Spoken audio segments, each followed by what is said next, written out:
अहिल्यानगर जिल्ह्यात टँकरने पाणी पुरवठा सुरू करण्यात आलेला आहे।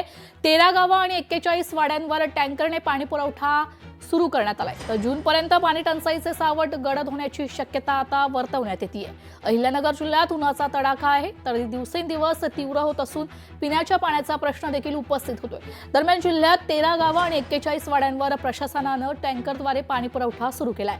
दरवर्षीप्रमाणे यंदाही उन्हाळ्याच्या सुरुवातीलाच पाणी टंचाईच्या झळा नागरिकांना जाणवू लागलेत।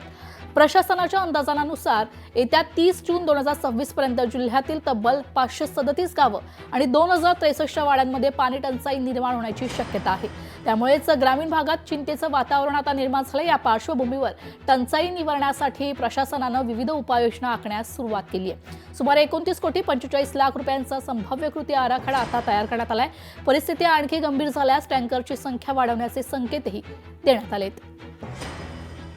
आजच्या तारखेला जिल्ह्यामध्ये 13 गावे आणि 41 वाड्यांवर 10 टँकर आपले चालू आहे आणि ज्या ज्या ठिकाणी विहीर अधिग्रहणाची गरज आहे किंवा ज्या ठिकाणी टँकर सुरू करण्याची गरज आहे तर ते टँकर सुरू करण्याचे अधिकार सुद्धा प्रांत अधिकारी लेवलला आपण डेलिगेट केलेले आहेत आणि ग्रामपंचायत आणि नगर परिषदकडून प्रस्ताव प्राप्त झाल्यानंतर तपासणी करून लवकरात लवकर त्या ठिकाणी पिण्याचे पाणी उपलब्ध करून दिलं जाईल आणि त्याच्यासोबत पाण्याची गुणवत्ता आणि जी टँकरची सप्लाय आहे ती नियमित असली पाहिजे। त्यासाठी प्रॉपर जिओ टॅगिंग, त्यांचे सॅम्पल कलेक्शन आणि त्या ठिकाणी क्लोरिनेशन आणि लोकांना कोणते कॉलनी झाला पाहिजे यासाठी स्ट्रिक्ट सूचना सर्व शासकीय विभाग आणि जे आपले गट विकास अधिकारी, ग्रामपंचायतचे ग्रामसेवक आणि नगर परिषदेचे मुख्य अधिकारी यांना देण्यात आले आहे।